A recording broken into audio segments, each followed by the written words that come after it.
Hello, എനിക്കിന്ന് ഫ്ലിപ്കാർട്ടിൽ നിന്ന് ഒരു കൊറിയർ വന്നിട്ടുണ്ടായിരുന്നു. കൊറിയർ ഒരു പണിയായിട്ടാണ് വന്നിട്ടുണ്ടായിരുന്നത്. അത് നമുക്ക് ലാസ്റ്റ് കാണാം. അത് ഞാനതൊന്ന് അൺബോക്സ് ചെയ്ത് കാണിച്ചു തരാം.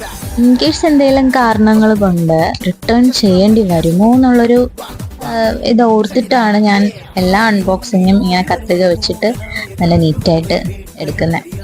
അപ്പോൾ ഇതാണ് എൻ്റെ ജീൻസ്. ഞാനൊരു ബാഗി ജീൻസ് ടൈപ്പാണ് ഓർഡർ ചെയ്തത്. അപ്പോൾ അതേ പോക്കറ്റിൽ എന്തൊക്കെയോ വെച്ച് തന്നിട്ടുണ്ടായിരുന്നു. ഇത് വന്നിട്ട് റിവ്യൂ ആൻഡ് ക്യാഷ് ബാക്ക് അങ്ങനെ എന്തോ ഒരു ചെറിയൊരു കൂപ്പൺ പോലെ ആയിരുന്നു. അപ്പം ഞാൻ ഓർഡർ ചെയ്ത സൈസ് എല്ലാം കറക്റ്റായിരുന്നു. എനിക്ക് ഇഷ്ടപ്പെടുകയും ചെയ്തു. പക്ഷെ ഇപ്പോഴാണ് എനിക്ക് പണി കിട്ടിയ കാര്യം ഞാൻ കണ്ടത്. അതിലൊരു ബട്ടൺ ഇല്ലായിരുന്നു. ബട്ടൺ ഇല്ലാതെ ഇനിയിപ്പോൾ ഞാൻ എങ്ങനെ ഇടാനാ? പക്ഷെ എനിക്ക് ഒരുപാട് ഇഷ്ടപ്പെട്ടും പോയി. ഞാൻ ആദ്യം പറഞ്ഞത് ഏകദേശം കറക്റ്റായിട്ട് വന്നു, റിട്ടേൺ ചെയ്യേണ്ടി വന്നാലോ എന്നുള്ളത്. ഇനിയിപ്പോൾ എന്തായാലും റിട്ടേൺ ചെയ്യാൻ അല്ലാതെ വേറെ ഓപ്ഷൻ ഇല്ല. അപ്പോൾ അത്രയേ ഉള്ളൂ.